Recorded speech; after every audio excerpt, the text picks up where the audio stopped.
All right, I think we're live. Well, everybody, We are. are we? Yep. Okay. Welcome back, everybody, to Strongman Personal Finance. Today, we're going to interview Mr. Pipe, who is a god of investing and of the retire early movement, the FIRE movement. He's going to tell us every detail of his personal life, and he's going to tell us how he got to where he is and how he plans to achieve financial independence and retiring early. So without further ado, after you like the video and subscribe to my channel, let me introduce Mr. Pipe. Welcome to my channel.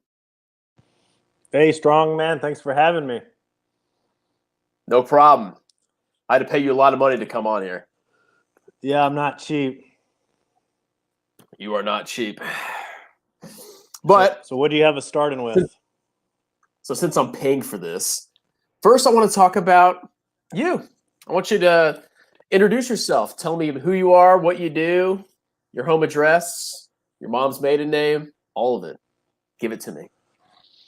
Yeah, that's a lot. So I'm Mr. Pipe. Obviously, you gave me that name, but I'm active duty military. Yeah, you did. Okay. I didn't choose that. Active duty military with a financial independence plan to retire at or around age 42, or at least have the ability to retire. Simply put, I want options to live whatever life I want to after age 42 and not have finances be a constraint. Why age 42? So 42 is when I'll be eligible to retire from the military. And with retirement at 20 years comes 50% of base pay and essentially free medical coverage for myself, future spouse, and any children. Okay. Yeah, that makes sense. I mean, it's, in my personal opinion, it's hard to retire early, at least in your 40s, unless you have a military pension. So you're one of the few people that's able to actually do that. So anything else you want to tell us about yourself? Anything? No, that's it. It's pretty simple. Yeah. See, people like to see my beautiful face, but if they saw yours, they'd probably crap their pants and delete me from their channel. That's right. So, you would lose viewers. Huh? You would lose viewers. I know. I mean, this is a big channel, man. Like, you should see how much money I make every month from advertising. It's pretty ridiculous. How many are you up to? 51? Yeah, apparently I got a subscriber last night, but everybody's got their privacy filters on, so I don't know what people are doing. I guess they're ashamed to be subscribed to my channel, so they hide their names. Well, on YouTube and most anything online, I set all my security settings and privacy settings to max. I mean, it doesn't make any difference to me if you know I'm the one subscribing to your channel. And well, I think you're the only YouTuber I actually know in person. Yeah, the only famous YouTuber you know in person. That's right. That's right. Okay, let's drive on. So, next item on the agenda. What got you into personal finance and the FIRE movement in the first place? So when I was about to join the military, 2010, 2011, a friend of mine gave me a copy of Dave Ramsey's Total Money Makeover. That's a very famous book he published. My friend's only stipulation of giving me his copy was I pass it on to somebody else, which I did about a year later. He gave it to me just before joining active duty, so really it couldn't have come at a better time. It's really a great book to start with. Dave Ramsey has a lot of basic information, with his core audience being those in debt and beginners. And although I was lucky enough not to be in debt, I was very much a beginner.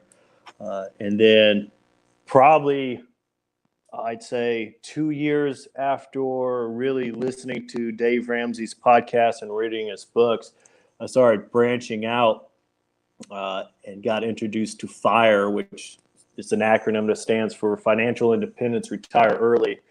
And the reason I kind of went away from Dave is because Dave doesn't speak much on that subject. And he gives really good financial advice, but like I said before, it's pretty basic. and it's geared towards more of a traditional retirement timeline, which for me is just not aggressive enough. So he advocates a savings rate of 15%, and my goal is probably more like 50% if I'm going to accomplish the goals I want. Other than that, I think he's doing an incredible service for everyone. For the disciplined investor, though, I think there's some things to improve on, and you hit on them in your one of your previous videos. And just for example, for the listeners or for the viewers, he has the debt snowball methodology for repaying debt. It works best for the masses or those whose emotions might get in the way. And for those who are less familiar with the method, he suggests paying down the debts in order of amount, not in order of interest rate. With mathematically doesn't make sense, but from an emotional standpoint, he likes the idea of someone getting a quick win, seeing some actual tangible result that they got something paid off.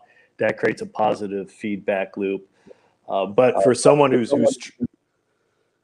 truly disciplined, they understand the math behind it. There's really no reason. So we separate on a couple of issues, and that's one of them.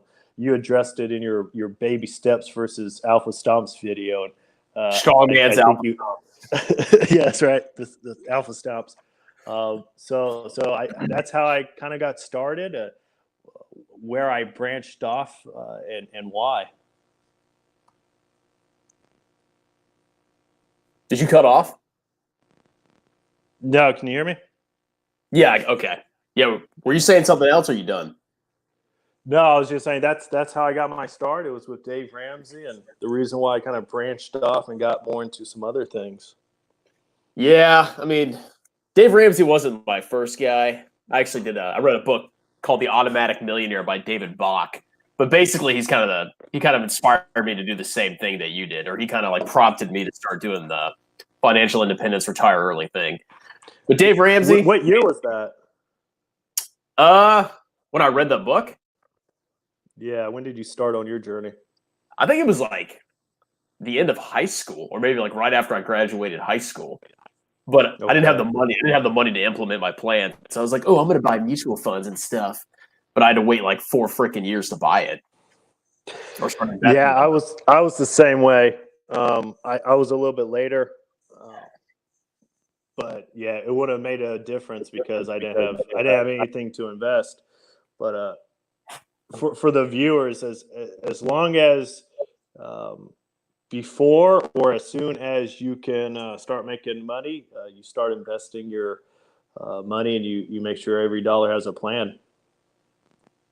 Yeah, I mean, honestly, the age is the number one factor that's going to get you to retirement early. It's not always how much you invest, because you have to put the money in and let it grow and compound over time. But if you kind of screw off in your 20s and early 30s, and you're not investing anything, even if you start contributing massive amounts of money in your late 30s, 40s, and 50s, you're not going to have nearly enough money as you would have if you just put in a little bit in your 20s. And it's a good habit to start, like right when you start working. Put away 15, 20, 25% of your paycheck, and you won't even notice the difference. And then every promotion, up it a little bit, and you'll never notice the difference. But if you get used to like an inflated lifestyle where you're spending all your freaking money, you're spending your entire paycheck, that's how you kind of get caught in that trap of never being able to save money. So that's kind of a crucial thing. You need I agree. Young. Yeah, and the old saying is it's time in the market, not timing the market. And setting up for automations, regular automatic investments, especially once you receive some type of promotion, it helps avoid lifestyle inflation or lifestyle creep. So if you just keep that to a minimal, you're the least amount as possible. You're on your way to financial independence. Yeah, and regarding Dave Ramsey, I mean, like, yeah, he's a good guy to start with, but in my personal opinion, you read his book and you only take the debt advice and the emergency savings advice from him, because his investing advice and the people that he pushes you to invest in are a complete freaking ripoff. So it's nice. Like, his book's good to learn about, like, oh, okay, how do I pay off debt? And what is a mutual fund? All the basic stuff. But I would not use him or not even touch his advice when it comes to investing. We'll actually hit on that in a little bit, but he's a good introductory author, but not somebody you should follow like a god. You know, I've had all these Dave Ramsey fanboys on my channel. Somebody called me a broke uncle. I was like, what? First of all, I'm not an uncle. Second of all, I'm not broke. I've never heard of that before. Yeah, I guess it's like one of his things he says, like, oh, you should listen to me because if you listen to anybody else, then you're gonna be listening to your broke uncle's advice who's broke or something like that. It's like, okay. Yeah, I think you're right. Yeah, but we'll definitely dump on Dave Ramsey more throughout this interview. But we can go ahead and drive on. Unless you have anything else to say about old Davey Poo. No, I like Dave. But he's basic and he talks about debt. And so once you're past that, I think it's time to move on. Yeah, he's the pumpkin spice of the financial world. Okay. Yeah, that's a good way to. Yeah. It's not. You don't have to be sophisticated to get rich, but Dave Ramsey is not the ideal.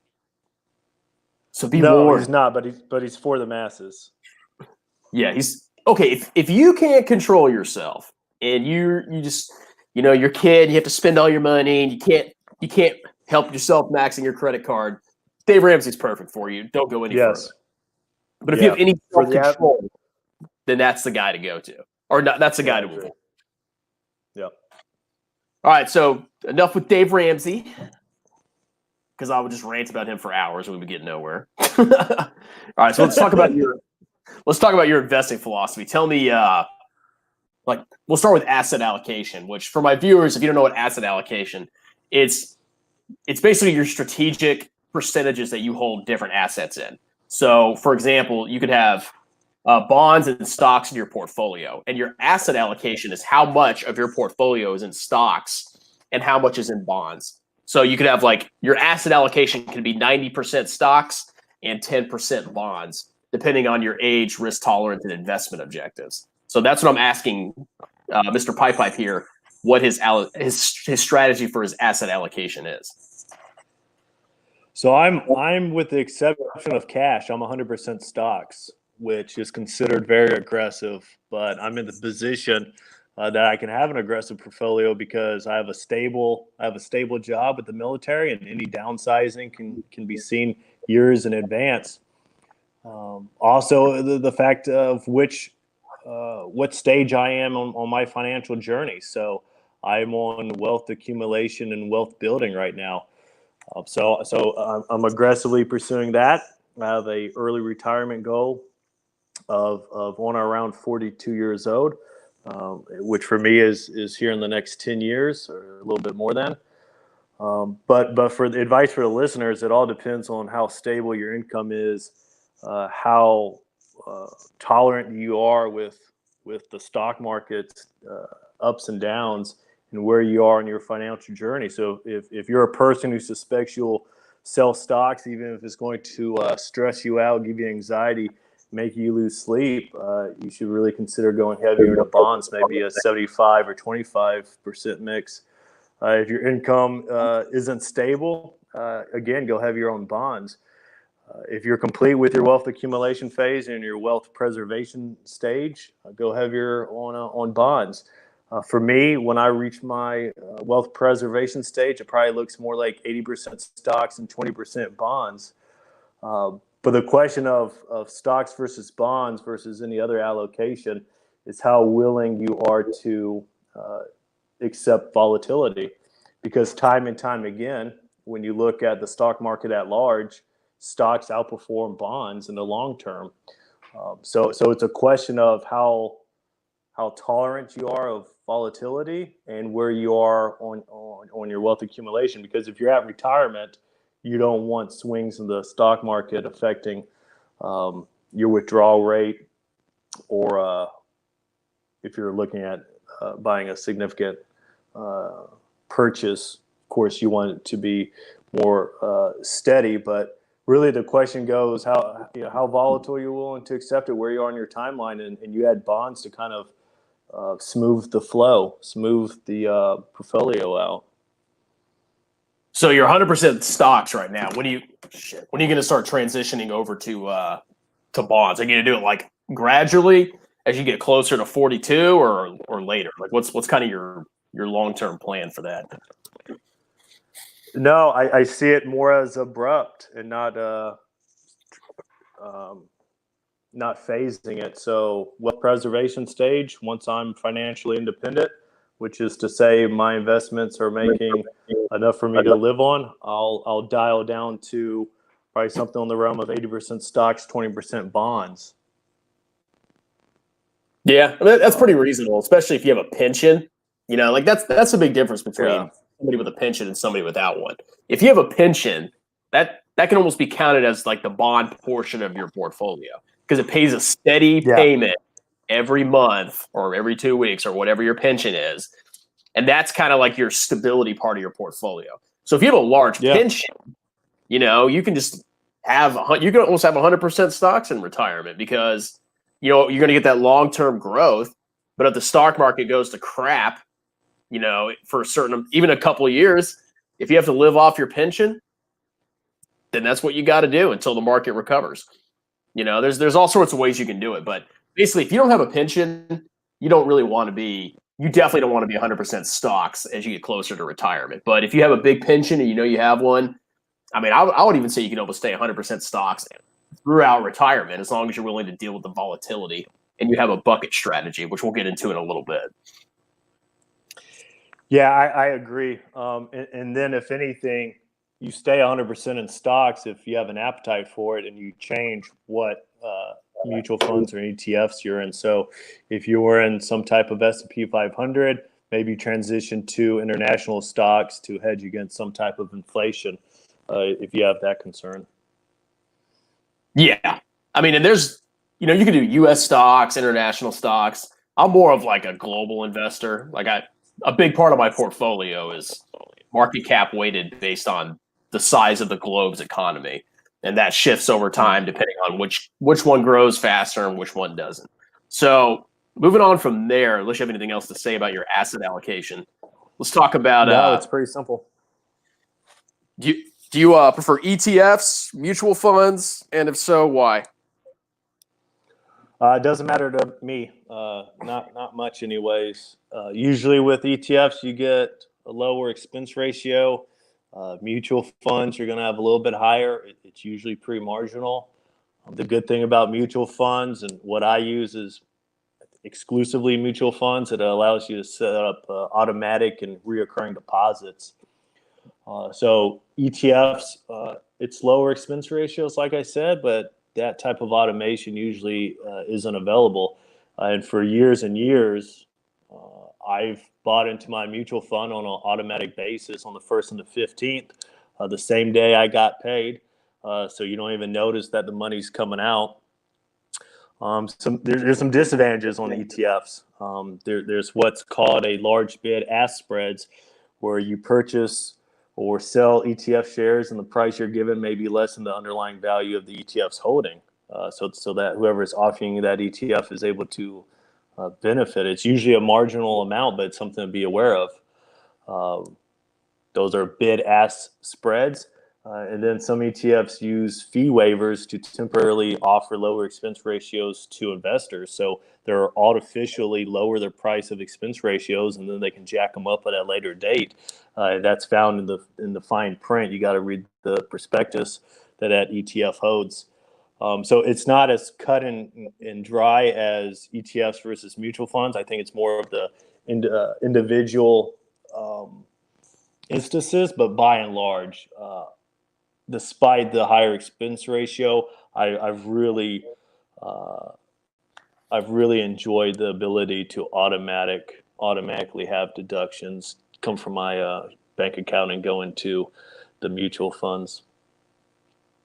Yeah, that's definitely a convenience factor is the automatic contributions. And like, I'm actually pretty new to ETFs. I've always done mutual funds, but I actually put my my Roth and my wife's Roth in ETFs. So I was like, how do I automate this? And then I figured out that you can't. You actually have to freaking contribute your money. And then you have to buy the ETF at the market open or whatever time you want to buy it throughout the day. So it's a little bit less convenient.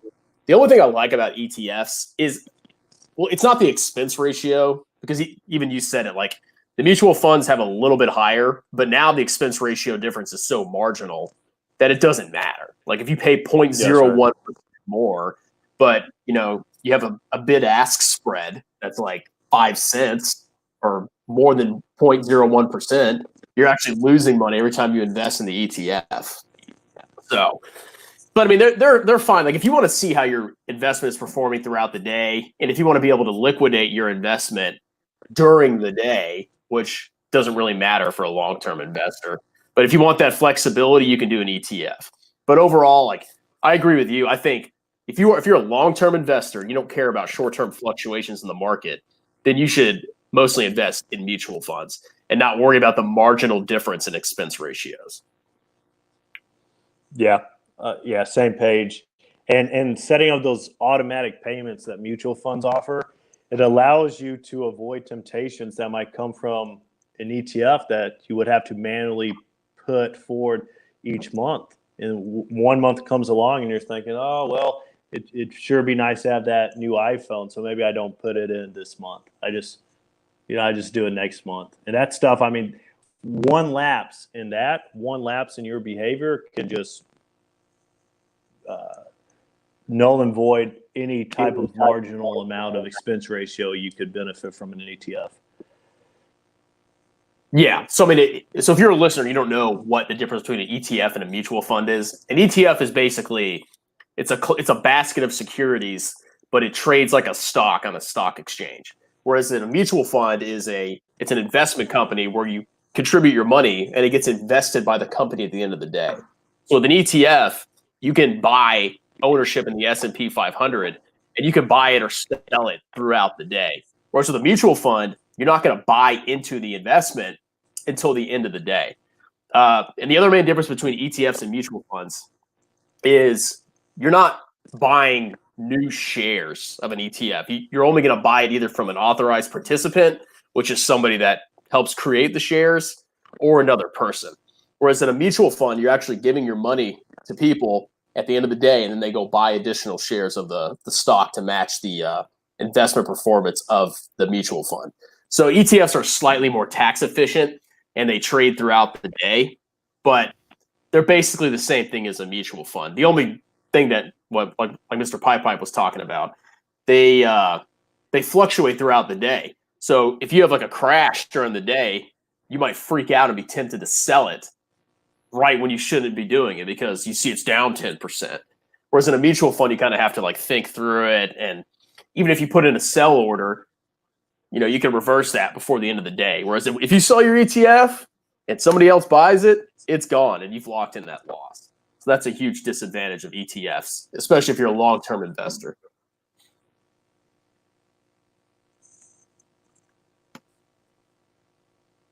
And moving on from that, can you still hear me? Yep. All right. Any more commentary about ETFs or mutual funds? No. I think it's so marginal of a difference that for the viewers who are just getting into this, just my advice: make investing as simple as possible. Do a mutual fund, have money come out on a regular basis, like for me, the 1st and the 15th, and just be done with it. Gotcha. And what kind of expense ratios do you like to look out for? I mean, are you an index investor or an active investor? No, all the way index investing, all the way. Acting investing, man, that stuff's poison, and that has been pushed so much from the finance industry because of the high expense ratios, because that's how they make money. So money magazines wouldn't sell, and all these money blogs would not sell as much content if they just went out and said invest in low cost index funds and be done with it. They have to peddle the latest and greatest single stock advice or 5 best stocks for FY 2020, or this is the hottest mutual fund. Very rarely, almost never, depending on the time horizon, does actively managed mutual funds outperform simple indexes, because no one can predict the future. So you take advantage of the low expense ratio, and you just chalk it up that no one is clairvoyant in their investing strategy, not even well-educated active managers. Yeah, I mean, active has a horrible track record. And even if they beat the index, the problem is they have to charge a much higher fee to their clients, which reduces their returns because they have to like hire people to do research. And they're constantly buying and selling stocks because they're trying to like beat the market. And what that does is that creates tax inefficiencies because every time they sell a stock at the game, they got to pay tax. So you total up the tax inefficiencies, you total up the higher expense ratio. They tend to hold more cash in active funds, which drags on returns in the long run because if you have 10% of your portfolio in cash as opposed to 100% like an index fund, it's going to drag your returns down. So like all that combined means that the vast majority of active managers can't beat an index. So Mr. Pipe has the right there in his strategy. So don't buy actively managed funds. You only buy index funds. Okay. Any further thoughts about indexing? No, it goes back to what I said about mutual funds. Easier your investment strategy is, typically, the better it is. The more boring it is, the better it is. Mutual funds through index funds and automatic recurring payments, as much as you can put in there, that's the simple path to wealth. So you're telling me you don't trade options or own Tesla? No. God, no. Man, well, you're just going to be poor your whole life. You know that, right? That's right. You're just a broke loser. Yeah, that's what they tell me. They. All right. All right. So tell me, what index fund do you invest in? Like, what's your favorite? What is your ETF or mutual fund that you like the most? I like the Qs. That's QQQ. That tracks the top 100 biggest holdings in the NASDAQ. That's what I'm currently on. I'm also a big fan of VTSAX, which is Vanguard's total stock mutual fund. That tracks pretty much every company on the U.S. stock exchange. So if you want diversification, there you have it. And really, I think in the TSP, I use the C fund, which is the S&P 500. So right now, I'm heavily NASDAQ 100 and S&P 500. Looking at maybe transitioning to VTSAX to hedge against some, well, you could say just add some more diversification. The NASDAQ 100 has been doing phenomenally well, but going forward, probably going to add some more diversification. Yeah. So if people don't know what the QQQ is, it's like he said, it's the 100 top stocks and non-financial stocks in the NASDAQ. And over the last 10 years, it's returned like 20% annually, which is insane. You know, when you look at the historical average of the stock market. So one thing you need to learn is that if you want to kind of rebalance your portfolio over time, if something you've had or something you own has done extremely well over the past 10 years, that might be the time to start trimming it and then reallocating into something else that maybe hasn't performed as well. Because different asset classes, do well in different cycles. So you don't want to just hold on to something and believe it's going to magically grow forever at 20%, because that's really not what happens in the long run. Yeah, and you're like right on with that performance. It's over the last 10 years, just north of 19%. The 5 years you hit it dead on. It was 19.99%, which absolutely phenomenal. And it's They can't round it. About time to do some more. Well, I'm giving the listeners the most precise performance of it, but yeah, for me in the short future, it's going to be time to diversify a little bit more. But that's okay. This was an aggressive holding. It paid off, and as I'm nearing retirement sooner and sooner, I'll add some more diversification, keeping 100% stocks like we talked about a few minutes ago. Yeah, no, I mean, that definitely helped you build the foundation of what you need. So, I mean, as long as you don't, buy Tesla options, do anything stupid like that, you're gonna definitely make it to retirement.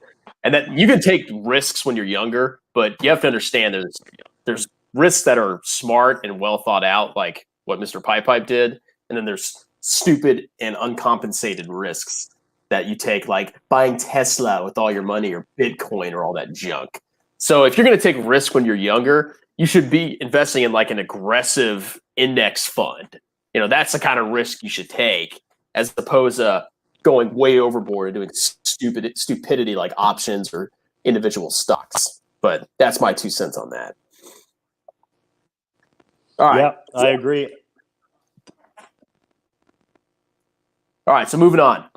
We're going to talk about international stocks now. Do you have any international holdings? And if no, do you plan on adding international to your portfolio anytime soon?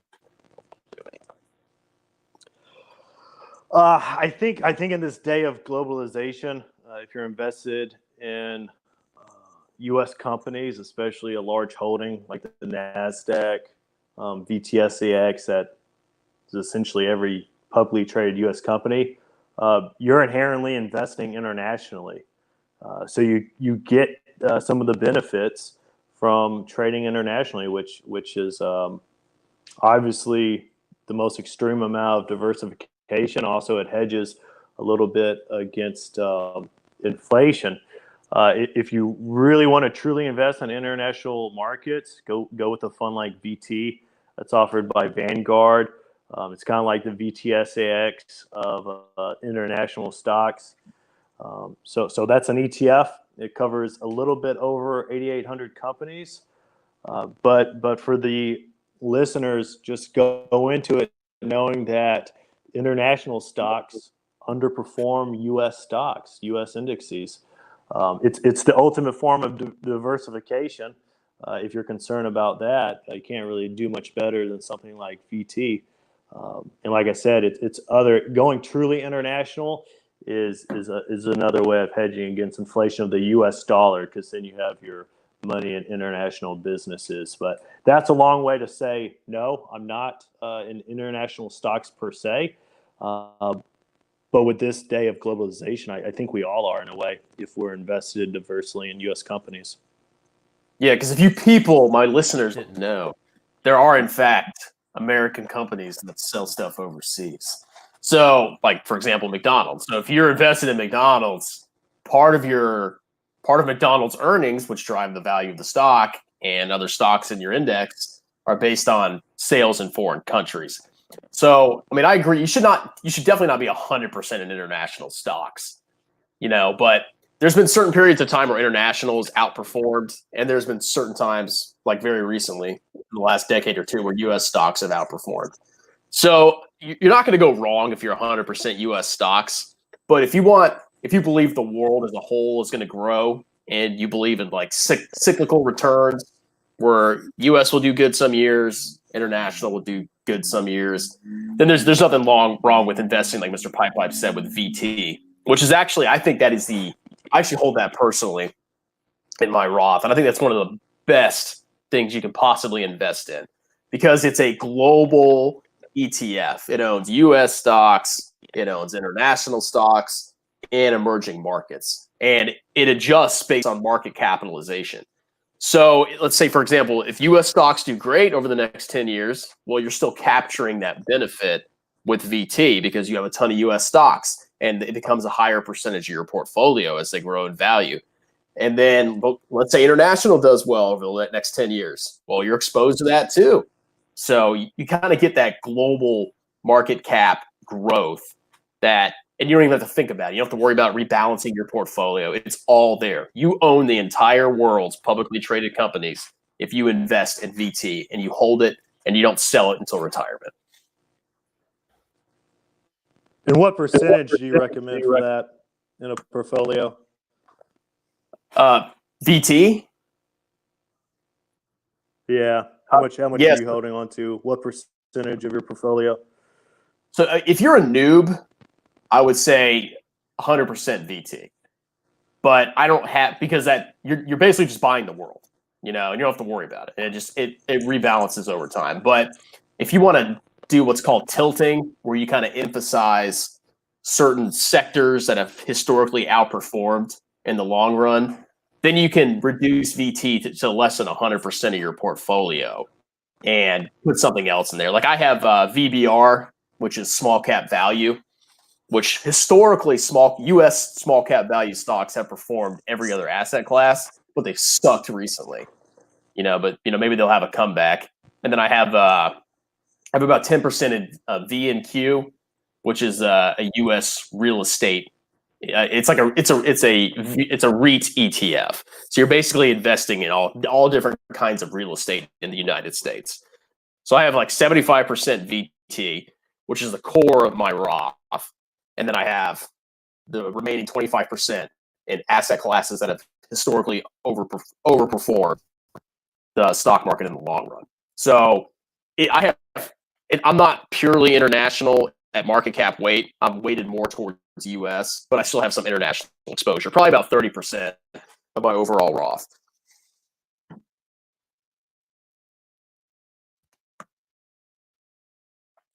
Still there, buddy-o? All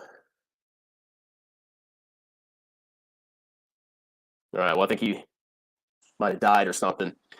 Yeah, I'm still here. I was worried about you. Still got me? So, yeah, I got you. All right, so listeners, my thousands of followers, you need to listen to me. When you first start off, invest either in a target retirement fund, in a tax advantage account, or just put it in freaking VT if you're 100% stocks. And then once you do your research, then okay, maybe I want more US, or maybe I want more international. And then you can sell VT without paying any taxes because it's in the Roth IRA or another tax advantage account. And then you can buy 80% US stock market and 20% international, or whatever you want to do. But when you start off, don't think about it. Buy freaking VT or buy a target retirement fund. Do your research, and once you're confident, then you can change your asset allocation.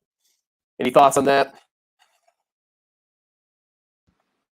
No, I think you hit it right on.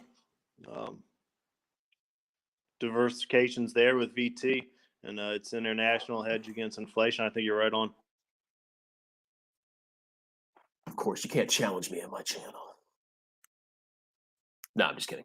Okay, now moving on to bonds. So you talked briefly about bonds. Is there anything else you want to say about bonds? Like, are you gonna be buying treasury, corporate bonds? What are you gonna do for your bond portion? So you can buy bonds, ETFs. A good one is Vanguard's Total Bond Market Index Fund. That's a mix of several bonds. Right now, I think it's at 42% treasuries, 20% government backed mortgages, and 18% industrial backed. And then the rest are foreign issuers and issues from the financial sector. That's the way I'd go. It's kind of in the same way a mutual fund is diversified in stocks. This ETF or ETFs for bonds are diversified in bonds. But eventually, I think my mix will be something like 80% stocks, 20% bonds. Really depends on what phase I'm on. But as I enter that wealth preservation phase, I think that's probably what I'll go with, 80-20. Yeah, that's pretty good. And like I said, Mr. Pipe has a military pension, so he can be more aggressive in retirement. But if you don't have anything except Social Security, then you maybe want to have a little bit more bonds as a percentage of your portfolio. And just keep in mind that right now bond yields are extremely low, basically because of the government and the Federal Reserve. So if you want to buy bonds now, make sure you're buying the lowest cost bonds that you can, or the lowest cost ETFs or mutual funds, because yields are already low. And if you're paying a ton of costs and a ton of expenses, you're basically not going to get any return at all, or you might even lose money. So that's just something to keep in mind about bonds.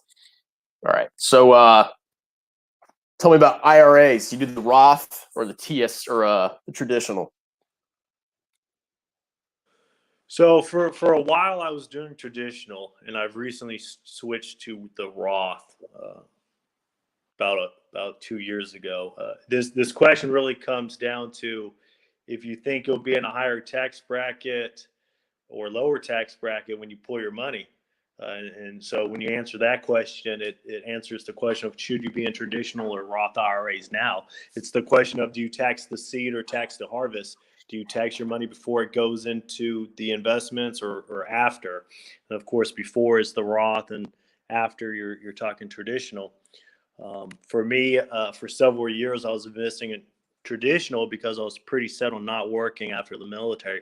But nowadays, I'd like the flexibility if I want to pursue some type of part-time job or even a full-time job well into my 50s. So nowadays, I'm leaning more towards Roth. But for your viewers, um, that's kind of a confusing topic of traditional versus Roth, but you really have to figure out where you're going to be at age 59 and a half and later, and where you're going to be at. Another thing is the military pension is taxable. So I will already be pretty close to a tax bracket in which I'll be paying as much as the taxes I'd be saving from traditional. So any type of income I'd receive would bump me up. So I'm doing Roth just to be safe. We'll see how it turns off, but it's the question for the viewers. It's pretty marginal. Just get into your IRA, and whether or not it's Roth or traditional, you can change it too. I did halfway through. Just depends. I think the typical safe answer is go Roth. What do you think? Yeah, I definitely agree with that. Like, I'm actually a Roth fanatic, and the reason I like it so much is basically you pay your taxes up front, and then once you put that money in there, as long as you don't break any of the rules and you withdraw it at the appropriate time, you never pay taxes on it again. And there's no required minimum distributions. Whereas with the traditional, you get the tax benefit up front, but in retirement, your flexibility is severely limited. So you can look at your traditional balance and you might have $1 million in there, but once you pull it out, then it's taxed at ordinary income rates. So if you pull out $100,000 in 1 year at retirement, that gets added on to your income. And then you're going to pay income taxes at different tax brackets. And you don't know what tax rates are going to be in the future. And I think they're going to be higher, basically just looking at kind of the trend of the country. So you don't want to be in a position where you're forced to take money out of your account and you're paying massive taxes on it. Whereas with the Roth, I could pull out $1 million right at 59 and a half if I wanted to, and I'm not paying a dime in tax. Whereas if somebody pulled out $1 million in the traditional on their first day of retirement, they might be paying 40, 50, 55% marginal tax rates, whatever the tax brackets are at the time, plus state. So I'm a huge Roth fan, but if you want to diversify, that's fine. You want to do half Roth, 3,000 Roth, 3,000 traditional. That's fine. But you need, like Mr. Pipe said, you need to make a decision. Just put something in there. If you don't know, just do half.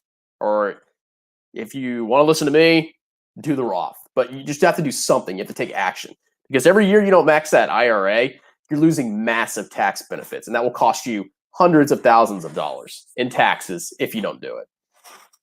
Any more thoughts on that? Nope. Dead on.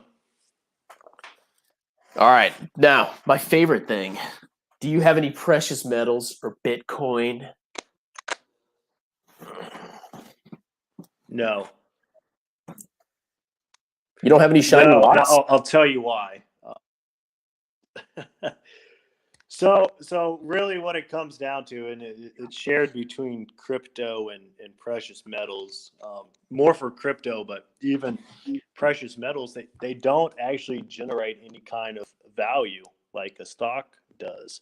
So a stock is investing in a company. It grows bigger over time, and it's performing services or giving goods. Something like precious metal just isn't doing that. And there's some serious downsides. I think it's overlooked.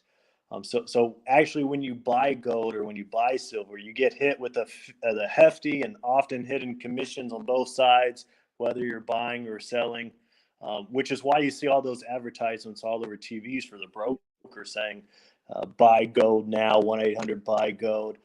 Those guys are making a serious profit, and they're making a profit off of people who think gold is a potential investment asset, and it's just not. So for your viewers, search a gold or silver price chart, and if you can make sense of it, which you can't, then go right ahead. But no one, it's entirely speculation. And some of those people who are trying to peddle gold and silver would say it hedges against inflation, or that silver is being used for some type of technology or electronics.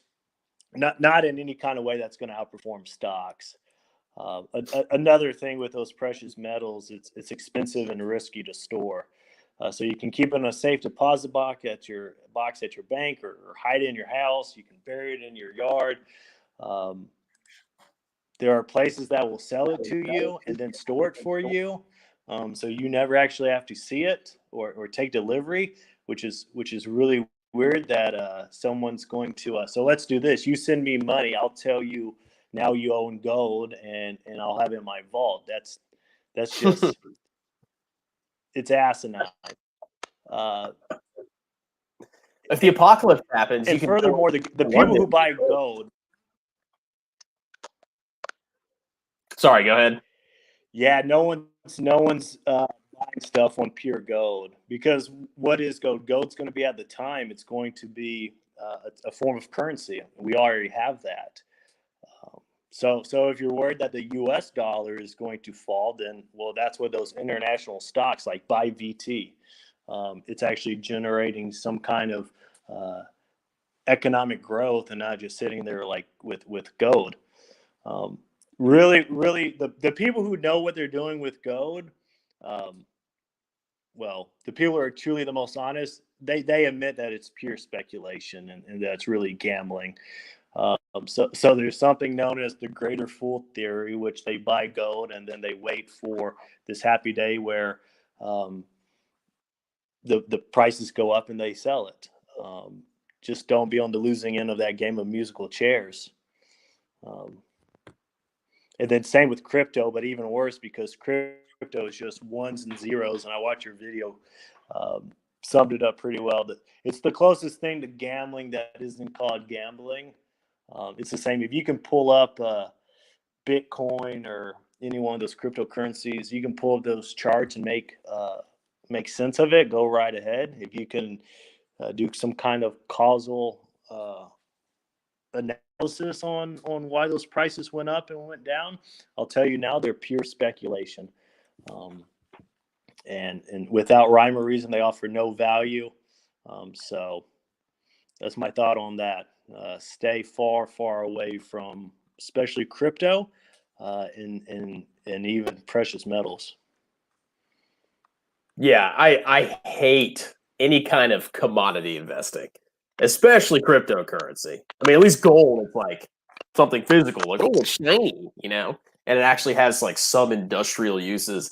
But if you think about commodity, nothing gives it value. It is literally a shiny rock that maybe you can put in semiconductor chips or whatever, but that's it. And the only value it has is what somebody else will pay for it in the future.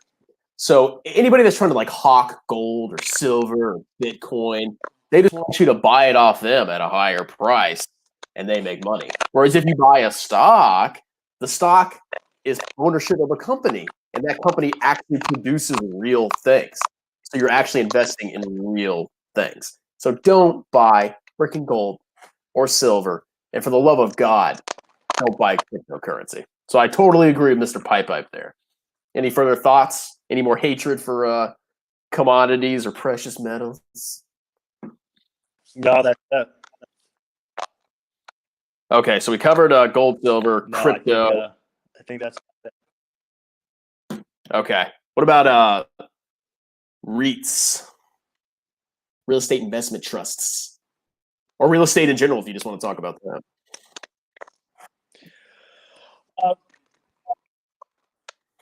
I have limited a limited amount to say about REITs. REITs have been solid performers recently.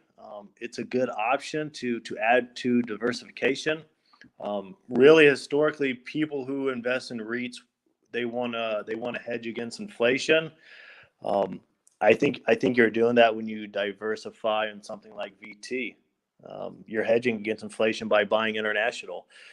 So REITs, there's worse options, but stocks have been historically the best performing asset class, and even now with REITs doing well, they're still not outperforming low cost indexes. But if you want a way to add to diversification, that's not a cryptocurrency or gold. I think REITs is actually a viable option.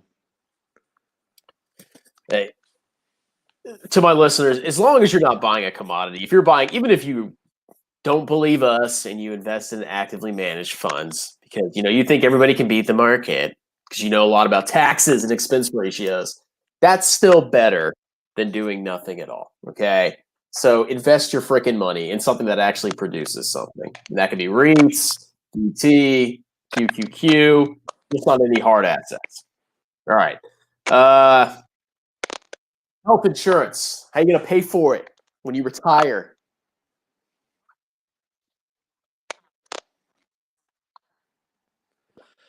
So the government makes it pretty simple.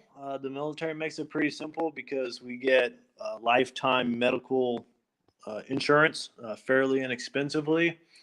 But for those who don't have access for something like that, that is a fee that's often unaccounted for when people start planning for their retirement future. You just have to budget for it. You have to add it to your expenses, and you have to know that you're not truly financially independent unless you can hedge against risk, and one of those risks is any kind of healthcare you have to buy. So there's some different kinds of new trends out there. There's something called a DPC, which is essentially where you take the insurance out of health insurance from dealings with healthcare. It gives you a direct relationship. So what it stands for is direct primacy care. That's an option for those who don't want to pay so much. And then there's also other. They're not quite insurance companies. There's alternatives, and they're hesitant to call it insurance companies, and I am too.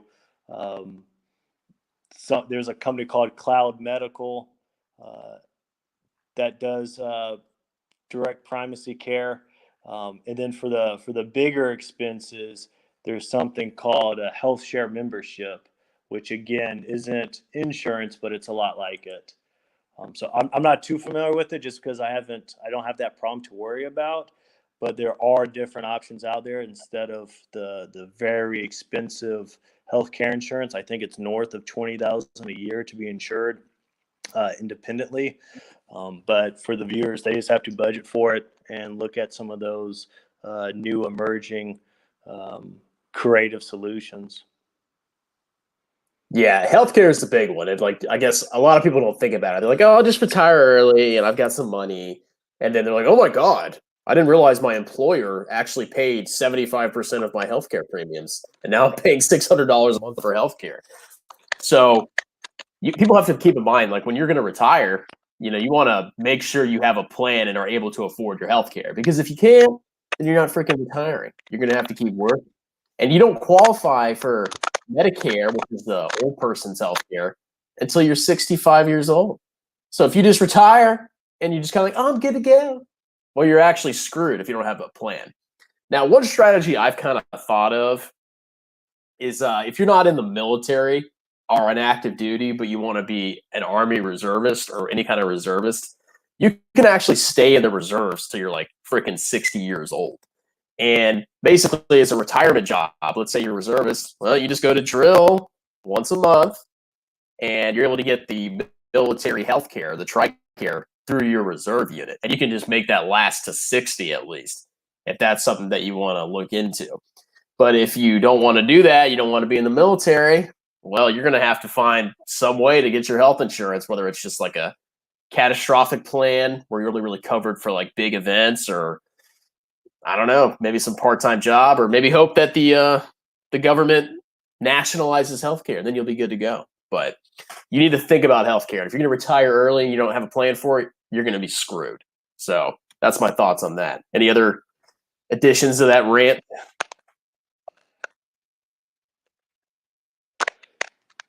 Yeah, one more bit about health insurance and healthcare. If you don't have some type of government TRICARE offered insurance plan, there's something called HSAs, which are health savings account. And those are tax advantage savings accounts designed to help people who have high deductible health plans. They're extremely beneficial. It's tax in, tax out.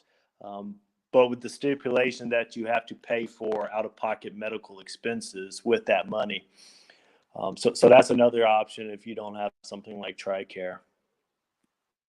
Yeah, and if you've already maxed out your Roth and you've maxed out your TSP or whatever, and you have a high deductible plan, well, like Mr. Pipe said, the HSA is like, it has huge tax. And actually, I think it has like the best tax benefits of anything, I think, because you don't pay taxes going in. It grows tax-free, and then you can withdraw it tax-free for medical expenses. And isn't there an age where you can just start taking the money out after a certain amount of time, or how does that work?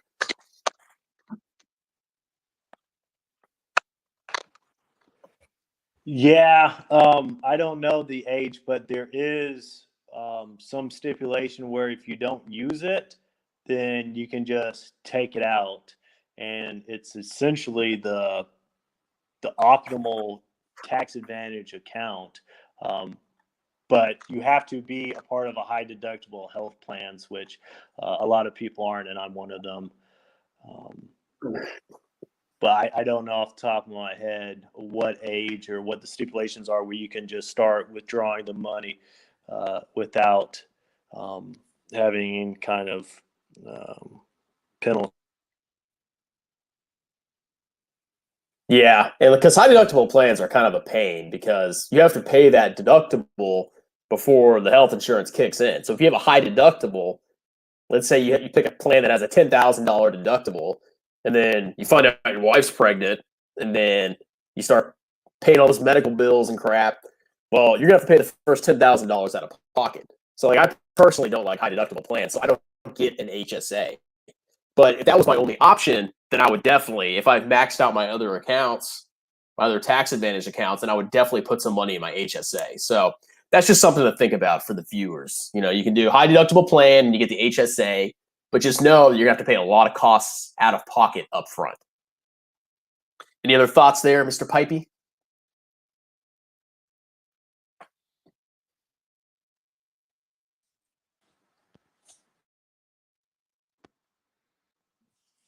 That's it on healthcare. All right. How you feeling? You struggling? Yeah, that's What's up? no, I think there's a delay in between our connections. I'm good on healthcare. All right. So let's drive on to Nothing more to cash. say. So tell me about your cash. How much cash you got? How many months of expenses do you hold?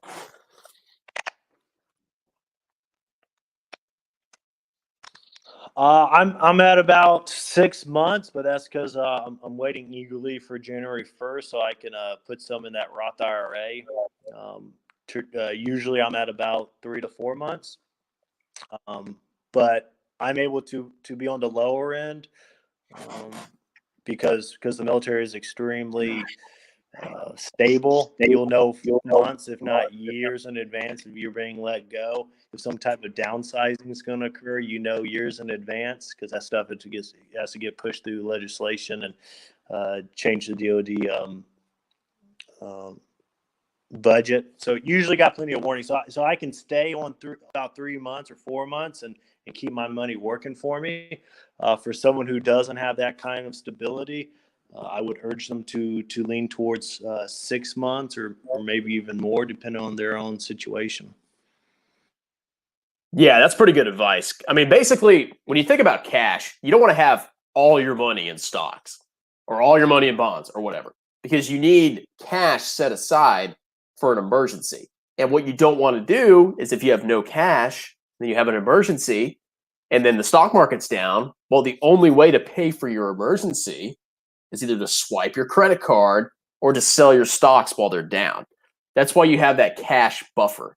And like Mr. Pipe said, if you have, a stable job and good health care, and there's really nothing that's going to potentially cost you a ton of expenses, then you can have 3 months of emergency savings. Whereas like I have a house, freaking wife, I have all this stuff. And, there's more of a chance that I'm going to have a larger expense, like replacing my roof, So I have 6 months set aside, but it's all based on the individual. But you at least want a minimum of 3 months of cash, and you don't touch it and you don't invest it, and it sits there and you just let it grow, collect interest for emergencies. Any more thoughts? Like, do you use CDs or high yield savings accounts, or like where do you put your cash? I use high yield savings account. I have one through American Express that was very competitive when I got into it. I think it was over 3%, but because interest rates have fallen, it's at like 0.2 or something. It's almost nothing. So it's just kind of sat in there just because it might as well. But hopefully, hopefully it'll go back up. But along with that will be higher interest rates, which I don't mind too much. I'm not looking at buying a house anytime soon. But I would suggest a high yield savings account when things are normal. Right now, it doesn't really matter. Like I said, it's so minuscule with the interest rates right now. But for your viewers, you could get something set up just so you have it available. I put most of my 3 months in there, and then I keep the rest of it, about a month and a half's worth, in just my regular checking account that I have my paychecks deposited in. Yeah. I mean, I actually have I probably have 2 months of cash in my checking, and then I have probably have 10 months in my savings. So I'm kind of like you. I'm waiting for the new year so I can max out my IRA, and that'll bring it down a little bit. But yeah, as long as, for the viewers, as long as you know that money is there and you never touch it, and you leave it there for emergencies only, you're good to go. All right. So any more comments on cash, or you want to move on?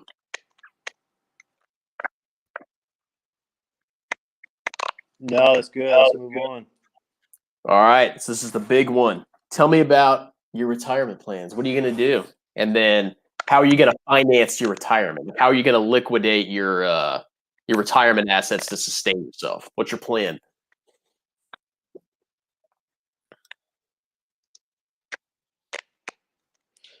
So in retirement, I want to pursue selling. I've always been very interested in selling. I'm a private pilot on the side, so I'd like to get more into that. I've gotten my license, but it's quite expensive, and I don't have much time, so I'd like to pursue that hobby. Raising any kind of children that might be in the future. Hobbies. I would love to get into some kind of faux tech, learning mechanical, how to be a mechanic, or how to weld, do carpentry, and then volunteering. And then if I'm working some kind of part-time job, maybe I'm doing that as well. But I would very much value sleeping in and having maybe a 3 or 4 day weekend at the end of every work week. So it's less about a specific thing and more about the options. So for the viewers, you have to decide what you're going towards, because if your answer to why you want to retire early is that you're running away from something and you just want to avoid work, well, you're going to retire and you're not going to have anything waiting for you. So you got to figure out the why of your retirement. It can't just be something pushing you; it has to be something pulling you, and that's a huge sense of motivation that will, once you understand that you're going to be taking maybe 50% of your paycheck towards something you're going to see for 20, 30 years, it starts to make sense. And then with the withdrawal rate, how I'm liquidating assets is I'm abiding by the 4% rule, which was the genesis of the 4% rule was it's based on the Trinity study. And what the Trinity study did was it looked at the stock market performance through its inception. And it said no matter what day you retired on, if you took out 4% annually, you'd be able to maintain that your principal, your investments indefinitely. When it was created based on, um, I believe 50% stocks, 50% bonds. But it takes, even, for example, if you were to retire during the day of the Great Depression, you'd still be able to maintain your investments indefinitely. Nowadays, they're looking at revamping. The author is talking about maybe a 5% rule. I think 4% is healthy enough and it's conservative enough to not have any anxiety-inducing second thoughts of early retirement if the stock market starts to go down.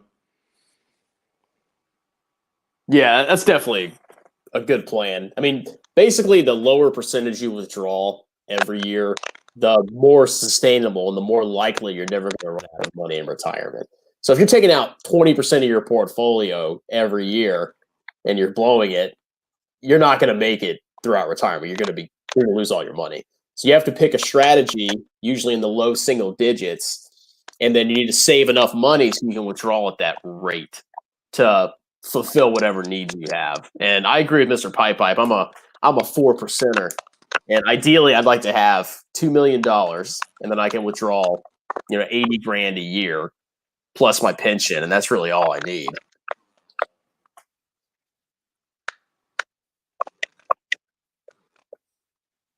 Any more thoughts on the bucket? Yeah, So I'm are you going to have like a in what I like annually, about 80. The difference. No, go I ahead. think the delays get into us. So 80% annually is my goal as well.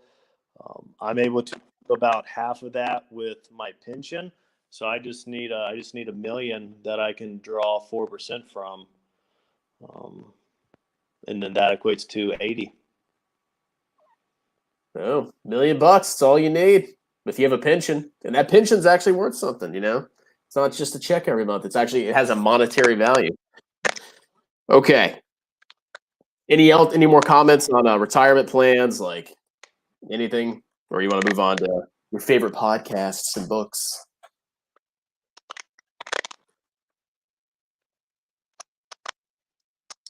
No, we can move on. All right, so tell me, what is your favorite podcast? What do you recommend to my viewers?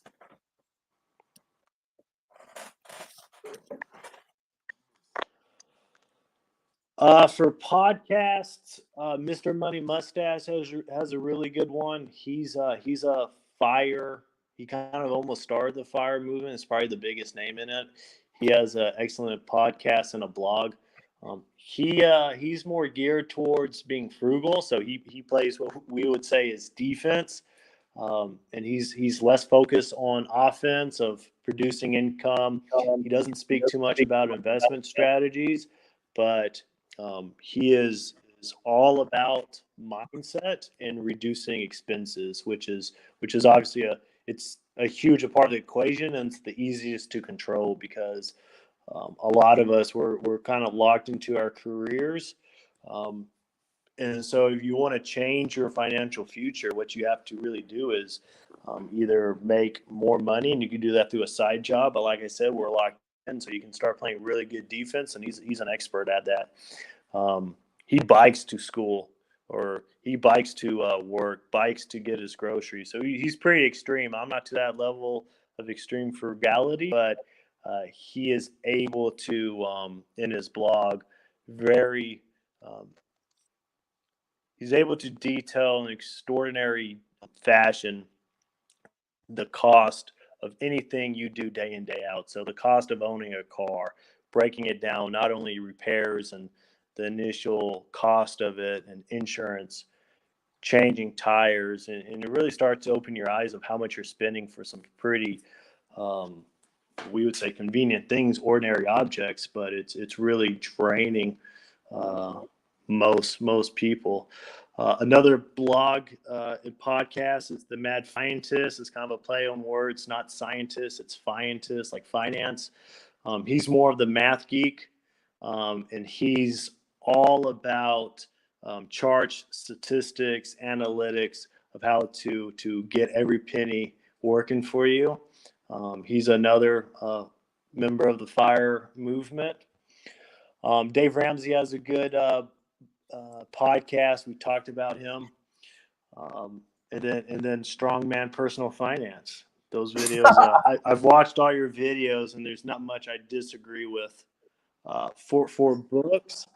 For books, J.L. Collins has a good one. It's called The Simple Path to Wealth. And if I was to recommend one book for early retirement, it's probably that one, Simple Path to Wealth. Your Money or Your Life is another great one by Vicki Robbins and Joe Dominguez. The Millionaire Next Door by Thomas Stanley is another great one.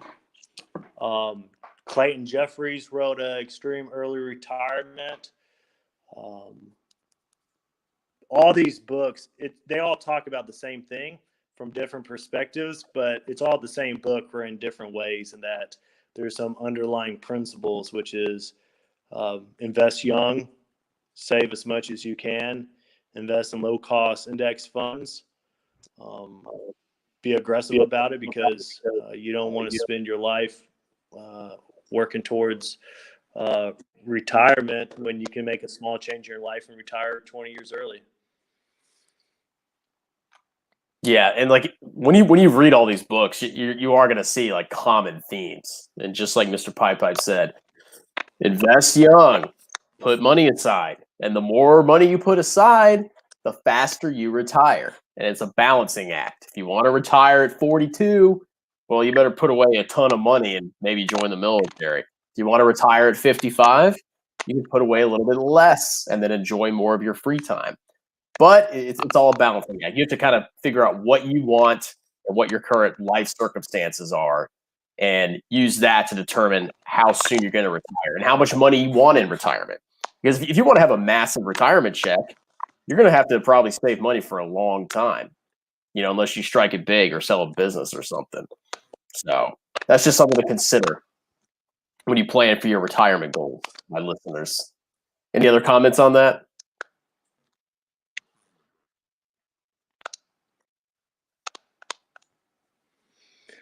No. Let me add one more thing. There's a great interactive website that the viewers can go to. It's minafi.com.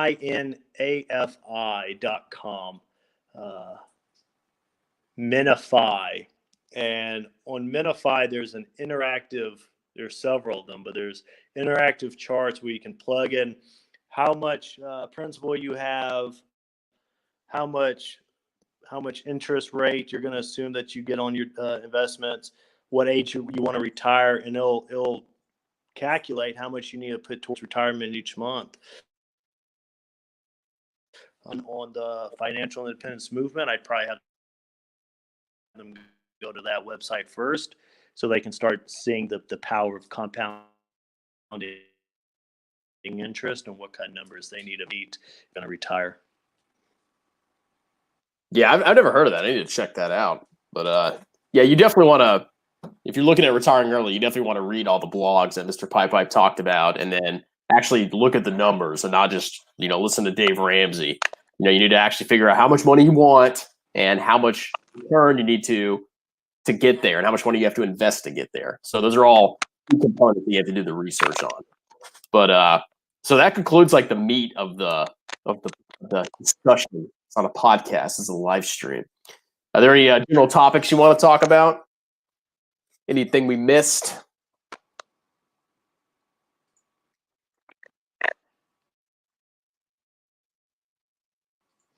We summed it up pretty good. We'll talk about how do you resist selling stocks on a down downturn, what do you say to potential future investors or listeners who get tempted by a market downturn to not just take all their money out? Oh, so it is tempting to sell your stocks, but that's only if you haven't developed the long-term mindset. But once you develop a long-term mindset and you fully understand that the reason you're investing is because you believe the US or global economy will be much bigger in 30 years, then you don't need to worry about temporary downturns because businesses go through cycles, or it's called the business cycle. The market crashes, conditions change, people spend too much money, they're over leveraged, the economy collapses, people default, businesses go out of business, yada, yada, yada. And then eventually there's a recovery, and then you have a boom again. And it just goes in a wave over and over again. But that wave trends upwards over time because the economy is growing as people become more productive and we find better ways to deliver goods or produce services. So just keep in mind that when the market's down, that's a temporary thing, and you actually have an opportunity to buy assets at a discount because a lot of people are short-term investors. So when they see the market go down, they freak out because like, oh my God, stocks are down temporarily, and they sell their stocks to lock in their gains. But every time the market recovers and goes to new highs. So just remember, you're investing because you want to sell your investments at a much higher value in 30 years. And whatever happens in between, you're going to have volatility because of business cycles, but it doesn't matter because if you believe in the long run, the world economy is going to grow, then you don't need to worry about it. What about you? What are your thoughts? How do you convince somebody to not sell their crap when the market goes down?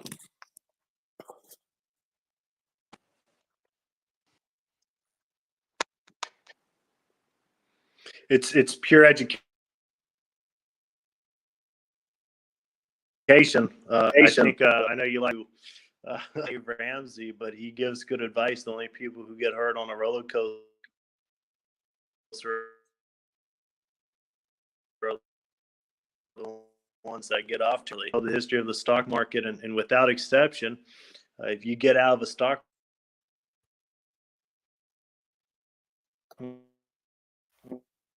market on the downturn yourself, those tax to the COVID downturn we just experienced in March.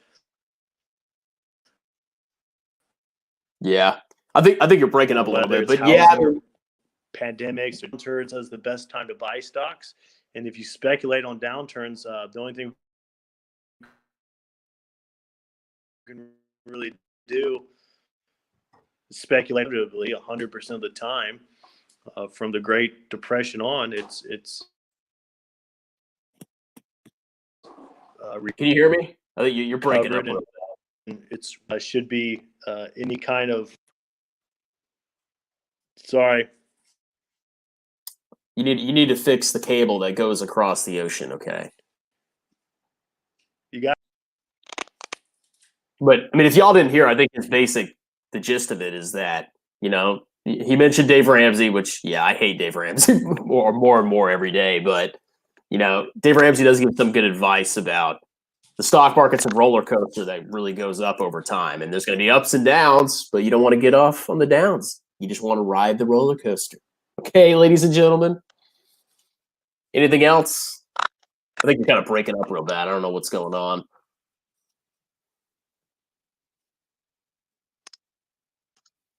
That's it.